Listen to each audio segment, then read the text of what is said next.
dans un site où l'agent de sécurité est en garde et à garde.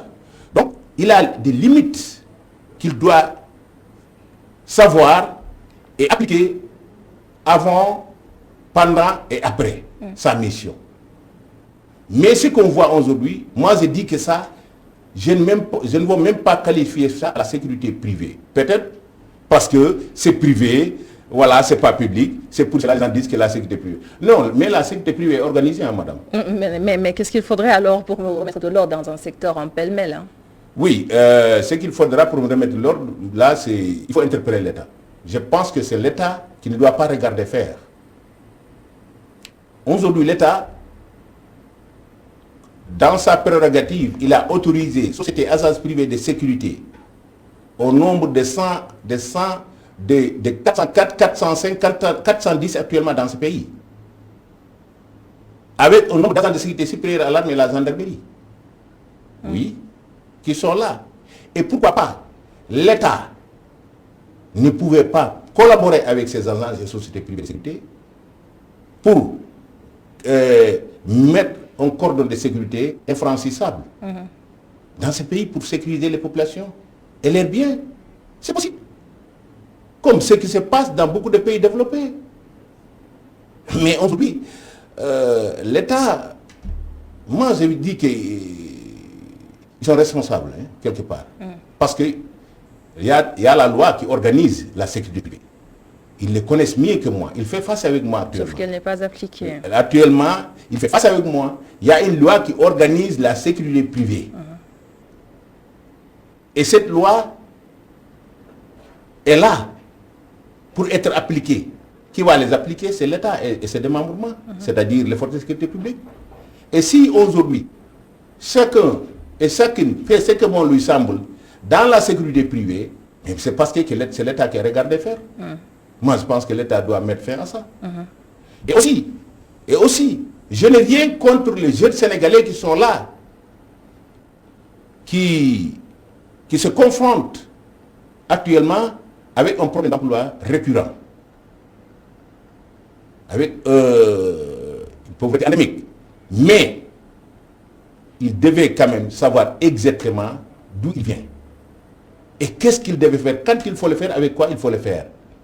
Parce qu'après la formation, moi je pense que, c'est comme en Europe, un agent de sécurité privée doit pouvoir vivre tranquillement sans même se mêler dans les problèmes de sécurité, comme disait la population de l'énergie. Parce qu'un agent de sécurité privée bien formé, il doit pouvoir encaisser 10 000 francs par heure avec le client. 10 000 francs par heure. Ça fait que le 12 heures de temps, c'est 120 000. Un agent formé. Bien formé, oui. Avec tout ce qu'il faut, il doit pouvoir gagner 120 000 francs par jour. Et pour ceux qui ne sont pas formés, Et vous avez si une petite idée de comment ils gagnent, de combien ils gagnent? C'est-à-dire actuellement, je l'interpelle l'État directement pour qu'il quand même essaye non seulement d'organiser la jeunesse là, qui représente aujourd'hui 13 à 14% des jeunes sénégalais qui s'adonnent ou aspirent à faire de la sécurité un métier, pour les organiser. Et s'il y a même, parce qu'il y a des institutions qui sont là, qui sont dédiées à la formation, pourquoi pas ne pas les organiser et passer par ces institutions pour les former tranquillement, pour qu'ils sachent exactement le rôle qu'ils doivent jouer une fois sur le terrain. Merci beaucoup, Mayacine Diallo, maître Mayacine Diallo. Je rappelle que vous êtes expert en sécurité publique, spécialiste de la sécurité publique, oui, privée, oui, et vous avez publié ce livre, Hommes de sécurité et partout et nulle part. Vous êtes écrivain. Merci d'avoir été avec nous. Merci, madame, c'est moi qui vous remercie. Alors, on enchaîne avec Coin Éco.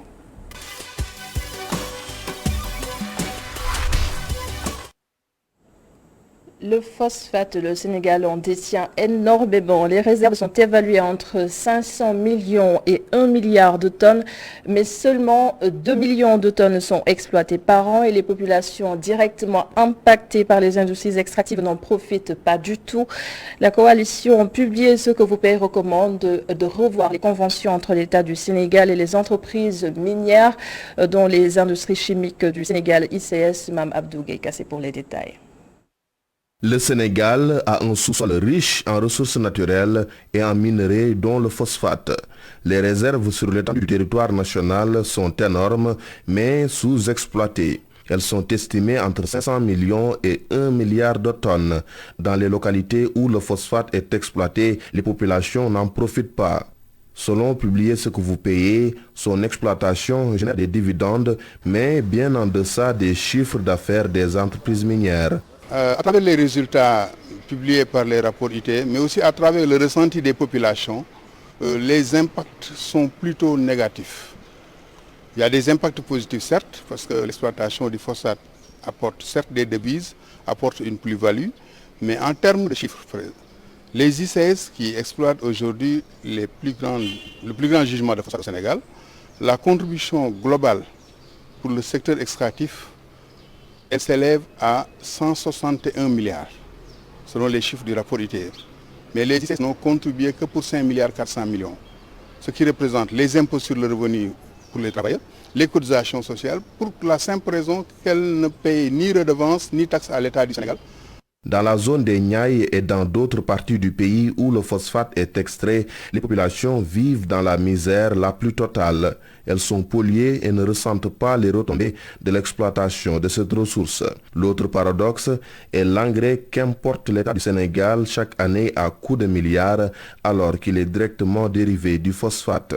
Je disais tantôt, les populations qui sont riveraines, qui vivent dans la zone d'exploitation, vivent le paradoxe de l'abondance. Elles ont perdu leurs moyens de subsistance et à côté, l'entreprise fait des milliards. Mais les collectivités territoriales même qui abritent ces sites n'y trouvent pas leur compte. Cela veut dire en termes clairs que les impacts sont plutôt négatifs que positifs. L'autre élément aussi, c'est qu'aujourd'hui le phosphate qui est exploité pourrait servir aujourd'hui, on est un pays à vocation agricole. Ces ressources sont des richesses épuisables. Mais une bonne partie est exportée. Et le Sénégal continue à importer de l'engrais. Parce que l'entreprise Senchim produit en deçà de sa capacité. Donc cela pose aussi un autre paradoxe. Aujourd'hui, les industries chimiques du Sénégal, qui ont le monopole de l'exploitation de cette substance dérivée du phosphore, sont à 85% contrôlées par des actionnaires étrangers, contre seulement 15% par l'État du Sénégal. Autre chose invraisemblable, la majorité des travailleurs est étrangère. Quand vous voyez les heurts entre les populations et les entreprises, parce que c'est lié à l'indemnisation. Il n'y a pas de barème sur les compensations.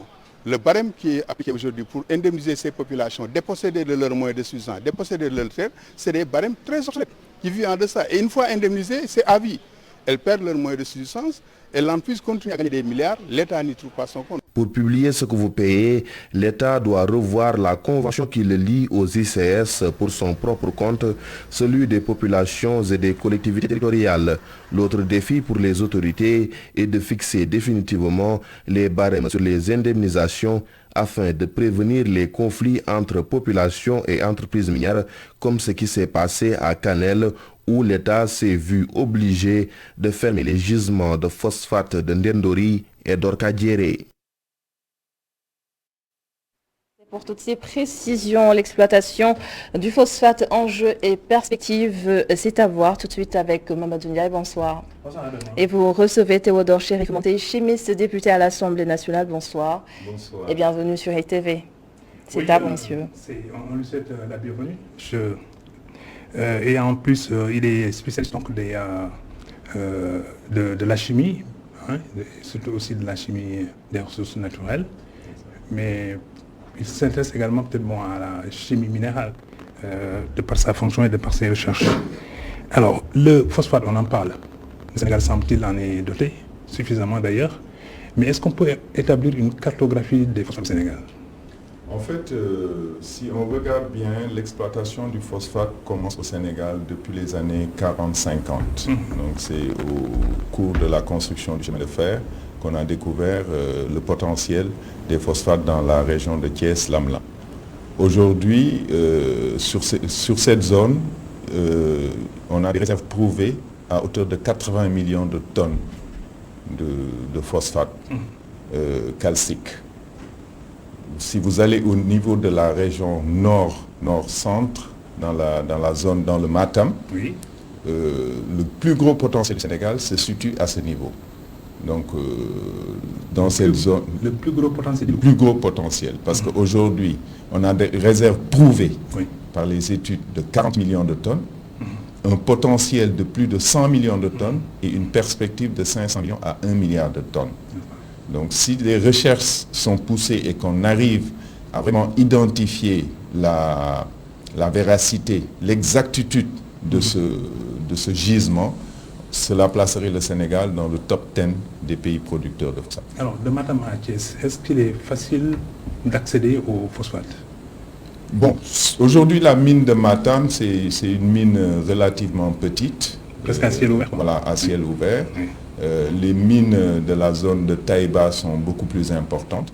Il faut dire que le Sénégal, depuis maintenant 50 ans, 60 ans, a acquis une certaine expérience dans l'exploitation de ce minerai. Donc les ICS ont fait de grandes avancées, bien entendu avec l'aide de Indorama qui exploite la mine, mais ce qu'il faut dire, c'est qu'il y a une assez bonne maîtrise, mais on pourrait faire plus en mettant en parallèle ce minerai qui est hautement stratégique avec les recherches scientifiques au niveau des universités. On va y arriver tout à l'heure sur la question de la stratégie, mais un petit cours de biologie. Madame possède des phosphates et quand on remonte à l'origine justement des phosphates, il semble qu'il y a quand même une présence de la mer. En fait, l'origine des phosphates aujourd'hui, scientifiquement, on parle de deux origines.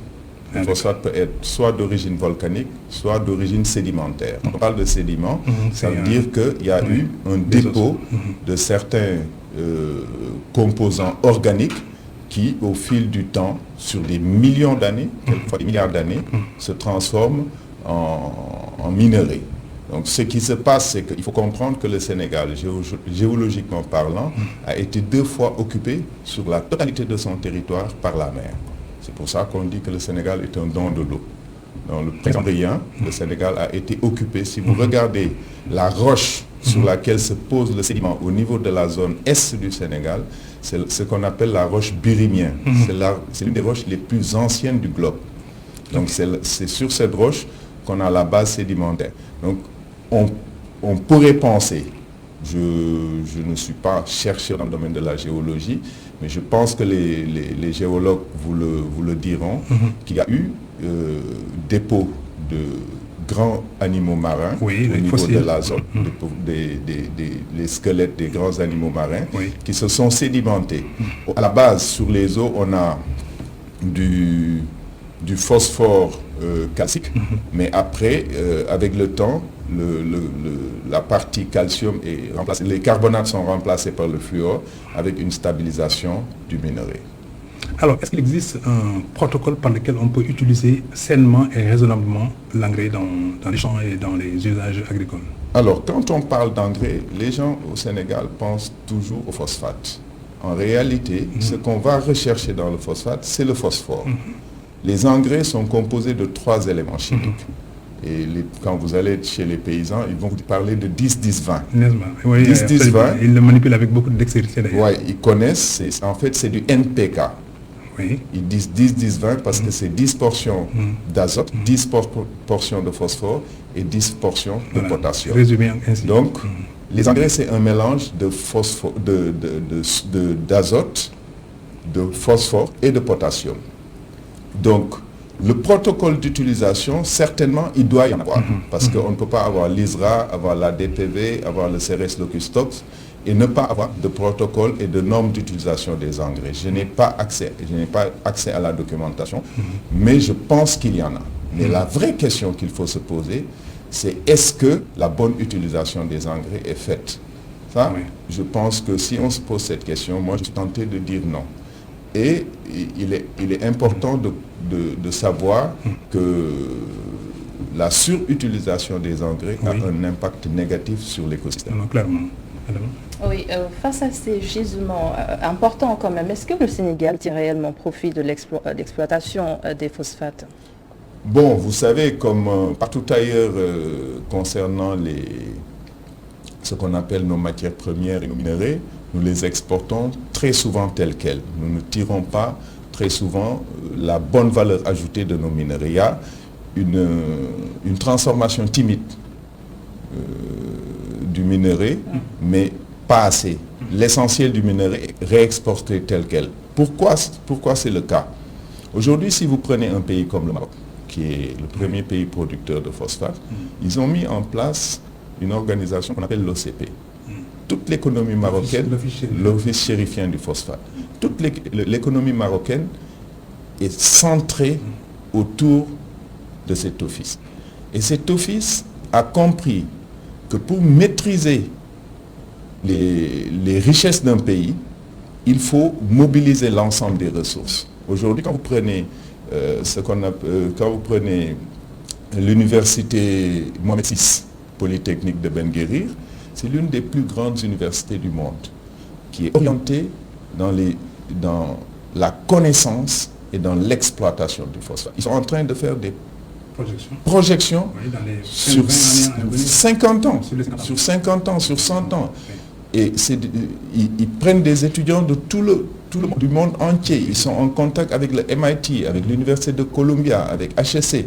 Donc, ils essayent de réfléchir sur les enjeux sociaux, sur les enjeux économiques, sur les enjeux politiques du phosphate, parce qu'ils savent ce qui va se passer demain. D'où l'intérêt de s'intéresser un peu encore davantage au statut du phosphate, qui est quand même un minerai stratégique dans les années à venir. Si les Marocains, justement, réfléchissent déjà sur les scénarios de 50 ans à venir, le Sénégal ne devrait pas être en reste.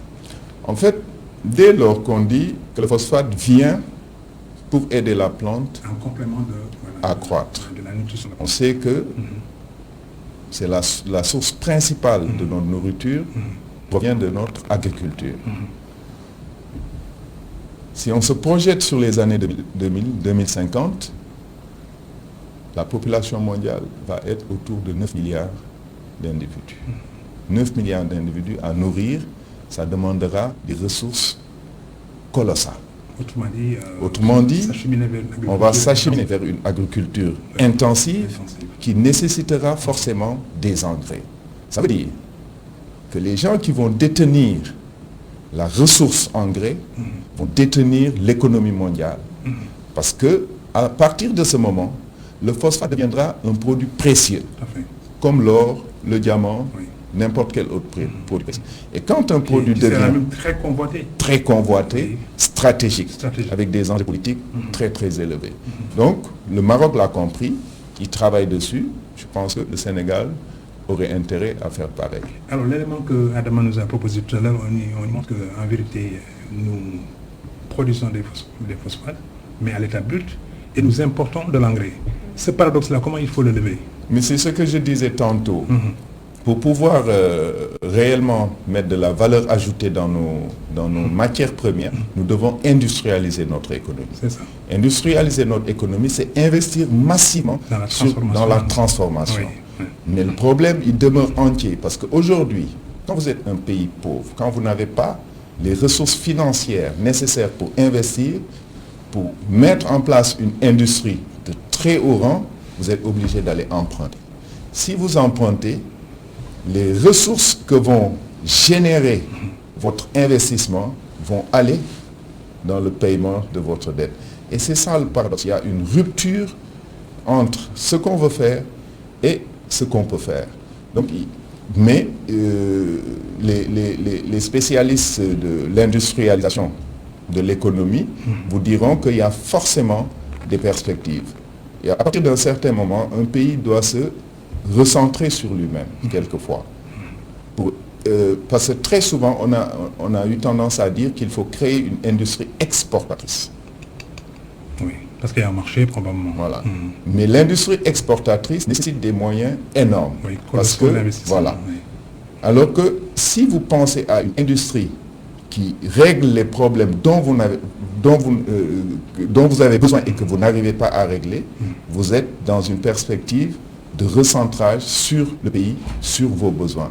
Donc le Sénégal, je pense, doit réfléchir sur ces perspectives, ce qui nous permettra d'avoir plusieurs types d'industries qui vont transformer nos produits et nous permettre de nous enrichir un peu plus. Autrement dit, il y a non seulement de la volonté politique, mais en même temps, il y a une sorte de vision qu'il faut avoir. Et je me souviens donc dans les années 80, quand le défunt président Pierre Boubacar Kama pensait à associer peut-être l'engrais Et sa transformation au moins semi, ici au Sénégal, c'était pour introduire davantage donc, la production de l'engrais et donc la mise à disposition sans doute. Absolument, absolument. En fait, ce qui se passe, c'est que on pourrait même penser dans un premier temps à utiliser le minerai tel quel. Parce que les gens pensent qu'il faut forcément acidifier le phosphate pour rendre le phosphore disponible. Mais dans le phosphate naturel, par épandage en culture bio, les gens le font, ils ont une certaine disponibilité du phosphore qu'on peut utiliser sur le minerai naturel. Donc on peut avoir de petites unités de transformation et on peut aussi utiliser sur de petites exploitations le minerai naturel comme engrais. Ne craignez-vous pas qu'une utilisation abusive de l'engrais ne nuise sans doute à l'écologie, à l'environnement, et même au ruissellement sans doute des eaux de pluie? Ça, c'est une réalité mondiale. Vous savez, au niveau de l'Europe, on a ce phénomène, il est global. Ce qui se passe, lorsque vous utilisez trop d'engrais, il y a une partie de cet engrais qui n'est pas assimilée par la plante, qui n'est même pas captée par la plante. Donc quand il va pleuvoir, les eaux de ruissellement vont transformer cet excès d'engrais dans les cours d'eau et on crée ce qu'on appelle un phénomène d'eutrophisation. C'est quoi l'eutrophisation? C'est lorsque vous avez un excès de nourriture dans un écosystème. Donc les algues vont saisir cet excès de nourriture, ils vont se développer de façon exponentielle, ils vont à leur mort et à leur décomposition capturer l'oxygène qui est contenu dans l'eau et donc créer un phénomène d'asphyxie des animaux qui se trouvent dans les cours d'eau. Ben voilà, on ne se lasse pas d'écouter donc ces spécialistes, mais voilà, la saison des pluies arrive, l'hivernage c'est pour bientôt, et donc l'engrais aussi, il faut l'utiliser de façon tout à fait raisonnée pour permettre au pays donc de bénéficier sans doute des avantages de la science, mais en même temps aussi de la préservation de la ressource, parce qu'elle est capitale dans les années à venir. Adama, merci, et mon cher invité, merci beaucoup aussi. Merci beaucoup. Merci à vous, messieurs. Un entretien qui devait nous servir de transition pour Ayora. Et c'était, vous parlez de phosphate toujours, puisqu'à Matam, les populations des communes de Ndendori et Ounaré ont exprimé une joie immense parce que la mine des phosphates a été fermée. Nous y reviendrons dans quelques instants.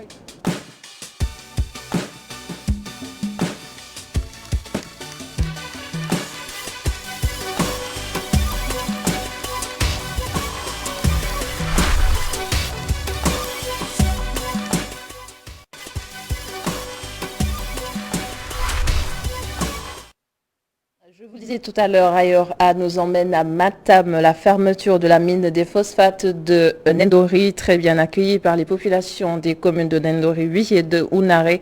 Elles s'en réjouissent donc parce qu'elles ne bénéficiaient que de très peu des retombées. Ces Sénégalais appellent en même temps les entreprises étrangères à respecter leurs engagements. Voyez cette correspondance de Mamadou Martar Diallo. Après la décision du chef de l'État de vouloir fermer la mine des phosphates d'Ndendori, les populations de la localité et Ounaré ont réagi. Nous ne combattons pas pour que l'usine ferme, mais nous combattons pour que ce qui nous est de droit revienne. C'est seulement ce qui a valorisé, ce qui a amené la lutte contre cette société minière. Et si les gens à travers l'usine peuvent obtenir leur droit et que les gens travaillent dans un climat qui est vraiment favorable à tout le monde, nous n'avons aucun intérêt pour se battre pour que l'usine ferme. Nous n'avons pas à nous battre pour ça. Tout ce qu'on réclame, c'est nos droits et que l'entreprise veille encore à respecter les engagements qui sont prévus dans le code minier.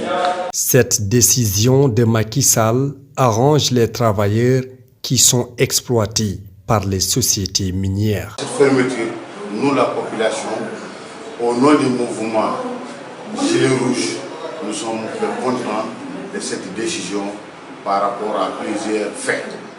Parce que l'emploi des jeunes, on a des problèmes pour employer nos jeunes dans les jeunes. On ne peut pas comprendre. Nous avons des ressources naturelles et dans l'article 25 de la Constitution dit que les ressources naturelles appartiennent au peuple. Et ce peuple, nous, on ne s'est pas senti concerné, on ne se sent pas appartenir à ce peuple. Et aujourd'hui, le président nous a démontré, il nous a considéré que nous aussi, nous sommes partie de ce peuple qui est le peuple du Sénégal. La décision du président Macky Sall a été saluée par les populations des deux communes jumelles, Ounaré et Ndendori. Mais pour elles, les plus importants restent les engagements qu'avaient tenus les sociétés minières vis-à-vis des populations. Et les images ont fait le tour des réseaux sociaux, alarmant ainsi les organisations écologistes comme Océanium Dakar. L'animal a depuis disparu en mer et ce genre d'incidents rares, certes, ne sont pas à négliger, n'est-ce pas, Moustapha Gabar Diop? Non, ce n'est pas des événements. Bonsoir tout d'abord, Adama. Et non, ce ne sont pas des événements à négliger. Et pour pouvoir en parler, j'ai contacté Lucie Diagne, qui est directrice exécutive du Fonds africain pour la conservation aquatique, qui est revenue sur l'incident, qui nous l'explique. Mas, si tu pouvais nous envoyer l'élément. And it appears to be a juvenile humpback whale, so a younger animal. L'animal pris dans les filets est une baleine à bosse juvénile, donc un animal jeune. Sur les images, on peut voir énormément de flotteurs, ce qui nous indique que ce n'est pas un filet industriel, mais un filet de pêche artisanale. Maintenant, il est difficile de savoir si la baleine s'est retrouvée coincée sur tous les filets ou juste une partie. Il est également difficile de savoir, avec ces images prises à la surface, si la baleine peut plonger ou encore nager. On ne sait pas non plus si c'est elle qui a décidé de s'éloigner des pêcheurs ou si les pêcheurs l'ont abandonnée sur place. Maintenant, les baleines peuvent nager avec des équipements sur elles, mais cela les handicape lourdement dans leur mouvement et leur capacité à attraper leur nourriture. Dans ce cas-ci, les baleines à bosse ne mangent que du plancton, donc elles ont besoin de pouvoir nager à la surface et replonger pour avaler le plancton. Cet animal ne sera pas capable de le faire si ce filet est autour de ses nageoires. Pire encore, si elle ne reçoit pas d'assistance, elle pourrait en mourir. All of these things are eventually going to kill it if there is no help given to that animal. Et est-ce qu'on en voit souvent des baleines, Moustapha Gabar Diop, dans les eaux sénégalaises surtout? On voit souvent des baleines à bosse comme celle qui était sur la vidéo, mais il y a d'autres types de cétacés. Quand on parle de cétacés, on parle bien sûr de baleines et de dauphins qui sont dans les eaux sénégalaises. Il y en a à peu près 25 et Lucie aussi nous a expliqué le genre de baleines qu'on peut trouver dans nos eaux. On l'écoute? On l'écoute tout de suite. Au Sénégal, on recense plus de 25 types de cétacés, ce qui veut dire des baleines et des dauphins. Ce sont des animaux assez communs, comme la baleine à bosse, le même type que la baleine piégée dans le filet. Il y a aussi des baleines qui sont considérées comme rares dans la région, comme le rorqual bleu ou encore le rorqual de Rudolphi. On ne sait pas grand-chose de ces animaux, car il n'y a pas beaucoup de travaux en mer au Sénégal. Donc, difficile d'indiquer le temps qu'elles passent dans nos eaux. On ne sait pas si elles ne font que passer ou si elles séjournent ici ou si tout simplement elles sont ici juste pour se nourrir. Nous continuons d'en apprendre toujours sur les animaux marins qui habitent les eaux sénégalaises, mais les baleines à bosse sont des espèces que les pêcheurs voient souvent au large des côtes. D'ailleurs, le Sénégal est assez spécial car les baleines à bosse de l'Antarctique viennent du sud pour se nourrir au Sénégal quand il fait froid dans l'hémisphère sud. Lorsque l'hémisphère sud se réchauffe, ces baleines retournent dans leur habitat naturel et c'est les baleines de l'hémisphère nord qui viennent dans les eaux sénégalaises et ainsi de suite. Ce qu'il y a de remarquable, c'est que lorsqu'on voit des baleines au Sénégal, elles peuvent venir de l'autre bout de la terre et c'est assez intéressant. Et que peuvent faire les pêcheurs pour prévenir ce genre d'incident, Moustapha? Avant tout, ne pas laisser de filets dérivants sans surveillance. Et on va écouter Lucie qui va nous donner plus de détails encore une fois. So for artisanal fishermen, leaving set nets and returning later. Il est dangereux pour des pêcheurs de laisser des filets dérivants en haute mer sans surveillance. Si un animal se retrouve coincé, il n'y a personne pour leur porter assistance. Cela peut être des baleines, des oiseaux de mer ou même des tortues marines. Il y a une haute probabilité que l'animal se noie s'il est pris dans les filets. Et si quelqu'un est sur place, il peut leur porter assistance et les libérer au lieu de les tuer. C'est la meilleure alternative. Notre organisation entend tenir des ateliers pour sensibiliser et former les pêcheurs à porter assistance aux animaux pris dans des filets, principalement les dauphins, les tortues de mer et les oiseaux. Pour les baleines, c'est un peu plus délicat car ce sont des animaux assez larges et assez massifs, donc il faut un équipement spécial et une formation particulière. Et il y a également beaucoup de préjugés car les pêcheurs pensent que ces animaux viennent voler leurs poissons, alors que dans le cas de la baleine à bosse, elle se nourrit de plancton et non de poissons. Et ce sont des animaux assez importants pour l'écosystème local car ils favorisent le cycle de régénération du poisson. Ces baleines participent au cycle de la vie. Si elles disparaissent, le poisson aussi va disparaître. even after it's been abandoned. Merci Moustapha Gabar Diop pour toutes ces précisions. À la semaine prochaine pour un autre sujet écolo. Exactement. Qui parle de l'environnement, je vous rappelle. Notre diplomate ce soir, Kao Touré, vous avez sans doute suivi l'arrestation cette semaine de l'ancien président mauritanien Mohamed Ould Abdelaziz. L'ancien président est donc placé sous mandat de dépôt dans l'enquête pour corruption dans laquelle il est inculpé depuis mars. Bonsoir Kao Touré. Est-ce que vous nous entendez? Oui, je vous entends très bien. Alors, vous êtes membre fondateur du mouvement des forces de libération africaine de Mauritanie, Flamme, devenu récemment FPC, dont vous êtes d'ailleurs le porte-parole. Alors, cette arrestation intervient alors que Mohamed Ould Abdelaziz refusait depuis quelque temps de se présenter à la police dans le cadre de l'enquête, une incarcération qui constitue une première en Mauritanie, on le précise. Est-ce qu'il fallait s'y attendre selon vous? Oui, bon, l'arrestation du général Mohamed Ould Abdelaziz est une suite logique du duel mortel entre les deux amis et anciens complices dans la politique d'occupation et d'exclusion des continents du pays. C'est la suite logique de la gestion du pouvoir par les militaires depuis leur arrivée au pouvoir. Tout est question de force contre les institutions du pays, à commencer par la justice, à sa guise. Donc, la rupture a été annoncée par Aziz dans ses différentes copies dans la presse. Il continue dans la provocation et le défi du système, dont il faut rappeler il était le gardien du temple. Aziz, en quittant le pouvoir malgré lui, il faut rappeler qu'il a été contraint à la retraite politique par le commandement militaire. Il a choisi son ami, prenait comme homme de paille, homme à tout faire, son de panique. Il croyait certainement son ami à la sujette, mais il avait oublié l'adage populaire de celui qui disait que le pouvoir ne fait pas. Ghazouani, de sa déclaration, a changé tout l'objectif militaire. Sous le BASEP, c'est-à-dire le bataillon de la sécurité présidentielle, qui était sous le contrôle du général Seton, et a mis devant ces hommes de confiance. Aziz ne sentait pas pour autant vaincu et a voulu reprendre la gestion du parti et au pouvoir, c'est-à-dire libérer une machine de poste et de contrôle du Parlement et du gouvernement. Parce qu'il avait placé ces hommes au Parlement, le plus puissant fort du pays. Mais il avait oublié que ces anciens amis du parti n'étaient pas des hommes de principe et n'avaient pas de confusion. Et ils ont été avec tous les pouvoirs de Dada Ataya, en essayant par Eli et Sidi et tous les autres. Donc, je les appelle les militants alimentaires et soutenus. C'est pourquoi le réveil fut brutal et la déception totale. C'est ce qui explique ou expliquer tous ces sorties d'Aziz, qui n'étaient en fait qu'un simple bordereur. Aujourd'hui, comme nous autres qu'il a refusé hier, pour leurs droits les plus élémentaires, il est victime lui aussi, à son tour, de cette injustice qu'il avait servi pour bâillonner le peuple et l'opposition. Son arrestation, il fallait s'y attendre, d'autant qu'Aziz est connu tous comme un putschiste, invétré et multirécidiviste.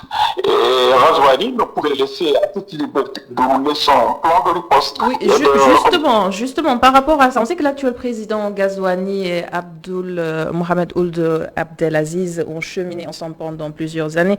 Et actuellement, la thèse du règlement de compte entre les deux hommes est très avancée. Est-ce que vous pensez qu'il est plausible, cette thèse? Oui, comme vous avez dit, qu'ils sont des amis depuis presque 40 ans. Et c'est le divorce entre deux anciens complices, le désamour entre deux anciens amis et surtout une d'influence entre les différents courants nationalistes arabes souverains comme système de pression raciale et politique en Mauritanie. Donc c'est un règlement, dans un règlement, comme on dit, entre les différents courants politiques qui gèrent le pays. Et quelles leçons faudrait-il tirer de cette arrestation de l'ancien président mauritanien? Bon, les leçons pour moi, pour nous autres, pour tous les systèmes ne sont pas les mêmes entre les partisans du système et les communautés opprimées du pays. Certes, c'est bon de combattre les crimes économiques, la gabegie, mais nous pensons qu'il faut d'abord penser les plaies béantes, à savoir les crimes politiques, le génocide qui a frappé les communautés noires pendant les années de Brest et qui continue à déchirer le pays. Je pense aussi que cette affaire Aziz ne fait que nous divertir et nous éloigner de la réalité quotidienne du pays. Au même moment, le système continue à se consolider avec le contrôle exclusif de tous les pouvoirs politiques, administratifs, militaires, judiciaires et parlementaires par une seule communauté nationale dans un État multiracial. Il suffit de voir les dominations monocolores dans les conseils des ministres, le recrutement dans la fonction publique, la direction, l'orientation de l'enseignement, l'octroi des médias publics et privés à une seule communauté, l'expoliation des terres de la vallée au profit des hommes d'affaires arabo-berbères. Et je veux bien croire à cette croisade contre la gabegie. Mais ce que nous voyons nous inquiète et nous suscite à prise de l'épidémie de vigilance. Ce qui est comique dans cette affaire, c'est que cette commission parlementaire qui va juger Aziz est composée principalement par les mêmes députés qu'Aziz avait choisi par fidélité à sa personne. Qu'il applaudissait, il espérait en troisième mandat. Cette lutte contre la gabegie, si elle est sincère, elle doit aller plus loin. Le chef de l'État doit montrer l'exemple de droit et de transparence. Parce qu'on attend depuis bientôt 2 ans sa déclaration de biens pour respecter les lois du pays. Et la dernière chose que je dois dire, la Mauritanie aujourd'hui a besoin d'une refondation.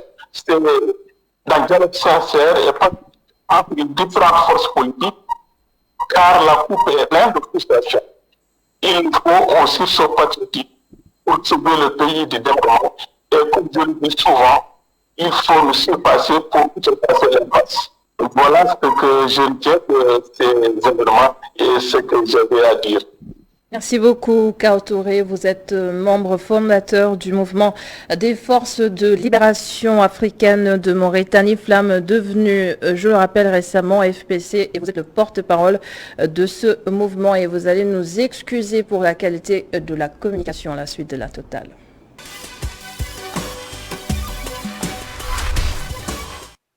Alors, beaucoup l'assimilent à une tradition commune à bien des pays d'Afrique de l'Ouest, le drap nuptial de couleur blanche. Et le rite consiste à montrer ce drap justement au lendemain de la nuit de noces le plus souvent. La tache de sang montrée au public est comme une preuve que la femme a conservé sa virginité jusqu'au mariage. Cependant, de plus en plus de générations se passent de ce rituel parce qu'elles considèrent que c'est tout simplement révolu en plus d'être assez dévalorisant. Le sujet est signé Abdulrahman Li et Cher Diop. Tout va se savoir grâce au drap nuptial. Un drap pas comme les autres, il permet lors de la première nuit de noces d'un couple de révéler à la face du monde que la femme vient de perdre sa virginité. Une pratique constatée dans plusieurs cultures qui, selon Mertuna, permet à la femme de se faire respecter par son mari et par les membres de sa famille. La femme qui s'est abstenue jusqu'au jour de son mariage est toujours estimée par ses proches et par son mari. Quand, par exemple, il y a une dispute entre le mari et la femme, l'homme finit toujours par s'excuser, car la femme lui rappellera toujours qu'il n'a rien à lui reprocher car s'étant abstenu jusqu'au jour de son mariage. Vous savez, ce sang-là qu'on appelle en wolof deretu yaram est un avantage aussi bien pour l'homme que pour la femme.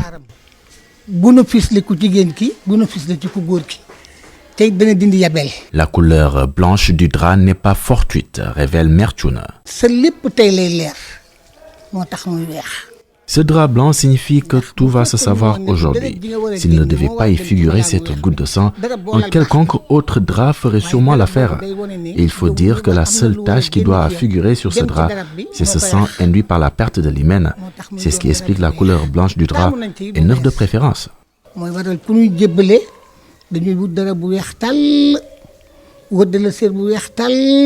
Par ailleurs, la griotte dit ne pas adhérer à la logique du couple qui expose son intimité en exhibant le drap taché du sang de la femme. Un drap tel une amulette qui peut protéger un couple de plusieurs problèmes, dont une séparation. Celles qui entretiennent ce genre de drap connaissent son importance. Par exemple, à chaque fois qu'une femme passe la nuit avec son époux sur ce drap, elle peut espérer que tous ses vœux soient exaucés, si elle en formule bien sûr. Beaucoup de femmes préservent leurs draps et ne les ressortent que lorsqu'elles ont des problèmes avec leur mari. Ce drap blanc est d'une grande importance. Garder sa virginité jusqu'au mariage, c'est ce à quoi Mère Tchouna invite ses enfants et ses petites filles. Telle la bibliothèque de Amadou Ampateba, elle convie tous les parents à renoncer au laban, qui, selon elle, est une pratique contraire au principe de l'islam. Avec nous sur ce plateau, Abdourahmane qui a réalisé ce reportage. Bonsoir Abdourahmane. Bonsoir. Le drap nuptial particulier, vous dites? Effectivement, particulier, non pas parce qu'il est, mais de par ce qu'il sera, de par ce qu'il sera bien entendu, de par ce qu'il représente, de par cette goutte de sang qui est une goutte de sang assez exceptionnelle, qui est la rupture de l'hymen qui a provoqué donc cela. Vous êtes en train de sourire, Adama. Qui a provoqué cela. Donc c'est tout naturellement que ce soit quelque chose de particulier, d'accord.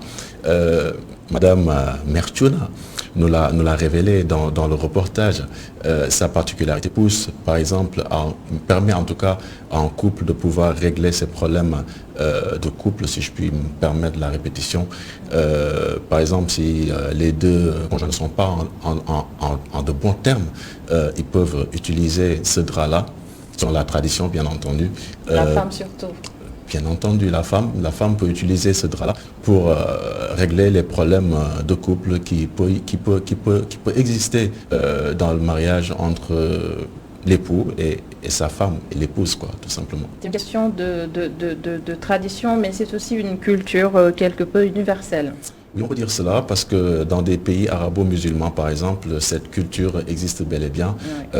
Paradoxalement, je vais dire, parce que la religion musulmane l'interdit formellement. D'autre part, on a constaté, par exemple, en Chine, il y a une façon de montrer cela. Pour revenir d'abord, permets-moi, Adama, de revenir un peu sur cette zone arabo-musulmane. Dans cette zone, on exhibe un peu ce drap-là, ce drap blanc taché de sang. C'est interdit par la religion musulmane, comme je viens de dire. C'est assez paradoxal dans ces zones arabo-musulmanes. Mais c'est ce qu'on fait aussi au Sénégal. Effectivement, oui, on le fait au Sénégal, mais c'est interdit. Ça, je pense que tout le monde le sait. Dans un hadith, le prophète Mohammed, paix et salut sur lui, l'a dit. Parmi ces gens du mal, si je puis me permettre en tout cas, font partie ceux qui exhibent en tout cas leur façon leur rapport avec leur femme. C'est le prophète qui l'a dit dans un hadith. Donc ça, c'est formellement interdit par la religion musulmane. Pour en venir à la Chine aussi a sa façon de montrer que la femme était vierge. Comment la femme, après la nuit de noces, se rend chez elle, chez ses parents. Et elle est précédée donc d'un cochon grillé. Qui montre en tout cas que en tout cas votre fille ou leur fille était bel et bien donc vierge. Un cochon grillé, oui, un cochon grillé bien fait, quoi, genre pour manger, quoi. Vous voyez un peu. Donc c'est un peu ça. En plus également, il y a une façon bien à eux également de montrer qu'une femme était vierge, c'est de montrer une chemise tachée de sang. Je ne sais pas comment ils font pour montrer une chemise tachée de sang. Ce qui est sûr et certain, c'est leur méthode, eux, pour les Russes en tout cas, de montrer qu'une femme était vierge. Et puis par la suite, ils affichent, disons, un drapeau rouge qui explicite ou qui montre tout simplement que cette femme était vierge. S'ils montrent un autre drapeau de couleurs différentes, bien entendu, ce drapeau signifiera que la virginité de cette dame-là n'est pas prouvée. Pour le cas spécifique du Sénégal, si tu me permets cette dernière question. Bien entendu. Oui, est-ce que ce n'est pas un rite qui tend à disparaître, non ? Bon, oui, effectivement, parce qu'au Sénégal, on dit qu'on est à 98% de musulmans. C'est ce qu'on dit au Sénégal, à 95% de musulmans. Maintenant, ce pourcentage joue son rôle, si je puis me permettre, parce que, comme je viens de le dire tout à l'heure, c'est interdit par la religion musulmane. Et qui connaît le Sénégal, c'est que c'est un pays, si je peux me permettre en tout cas, qui est ancré dans ses valeurs, j'ai envie de dire, culturelles certes, mais qui a, si je puis dire, qui a une attention assez particulière, si je puis dire, aux préceptes de la religion, de l'islam notamment. Donc c'est ce qui explique un peu une régression de ces pratiques-là. Il y a aussi la modernité. Peut-être bien, oui, certainement, effectivement, mais même au niveau des villages, on a constaté peut-être qu'il y a une régression de ces pratiques-là, dont le Laban, pour ainsi parler de ça. Le Laban est carrément révolu, si je peux me permettre, dans des zones un peu lointaines, dans des villages qu'on pouvait retrouver ces genres de pratiques. Encore plus en ville. Bon, oui, naturellement. En ville, on ne voit pas ces genres de choses. C'est rare de voir ces genres de choses. Parce qu'effectivement, vous parliez tout à l'heure de la modernité et ça joue un rôle important, si je puis dire. Et la religion également joue un rôle important dans la régression un peu de ces pratiques-là, un peu au Sénégal. Mais vous me permettrez également de souligner que dans certaines zones, en Europe par exemple, ou bien aux États-Unis, en Amérique, une femme qui est vierge par exemple, est obligée de se faire dévirginiser pour prétendre à un mariage. Dans les pays, dans ces pays-là, par exemple, en Europe ou bien aux États-Unis, par exemple, ça se passe comme ça. Donc c'est en quelque sorte une honte pour une communauté de voir peut-être une fille vierge à un certain âge. Donc c'est assez saugrenu. C'est assez saugrenu. C'est assez saugrenu, mais c'est quand même ça, c'est ce qui se passe en fait dans certains pays. Oui. Peut-être c'est relatif, mais c'est ce qui se passe. Merci Abdelrahmane pour ce sujet très, très intéressant et à la semaine prochaine. Merci beaucoup, à la semaine prochaine, Inch'Allah. Et dans Bonne Semaine ce soir, c'est Marie-Hélène Barindia, chef protocole de l'UNICEF, qui partage avec nous sa méthode pour passer une bonne semaine. Rien de mieux qu'un brunch en famille pour des ondes positives. Entretien avec Aïssatou Kane.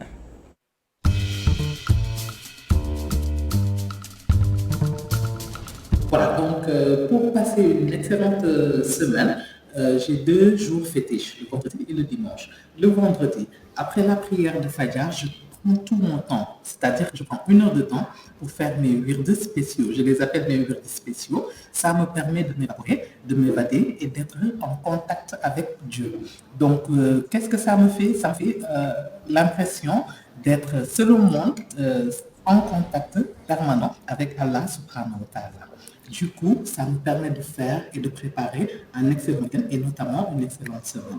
Le dimanche, pour moi, c'est un jour fétiche. C'est-à-dire que le dimanche, nous on sait que Zahra ne prend pas le téléphone. C'est exceptionnel. Zahra ne bouge pas de son lit. Qu'est-ce que je fais le dimanche? Le dimanche, je dors. Même si je ne dors pas les yeux fermés, je reste au lit. Je reste pendant toute la journée jusqu'à 12 heures. Je me lève, je fais un excellent brunch avec M. Ney, évidemment, et les enfants. Donc, je prends tout mon temps jusqu'à 15 heures.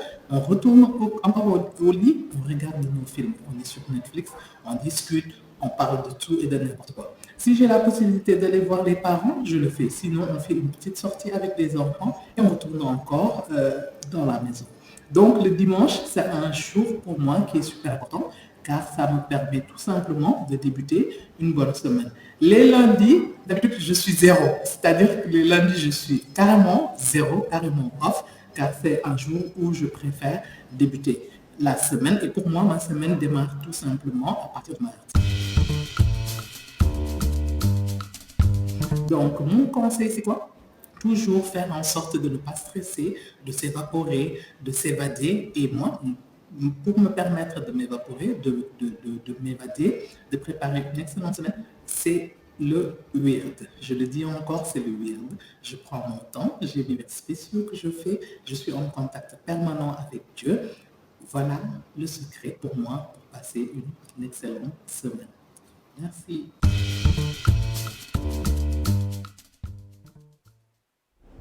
Et on se quitte sur ces notes. Merci d'avoir suivi la Totale Dimanche. Merci à l'ensemble des équipes en régie. La Totale Dimanche revient dans une semaine. Et moi, je vous donne rendez-vous demain dans le 19h45. Excellente semaine à tous.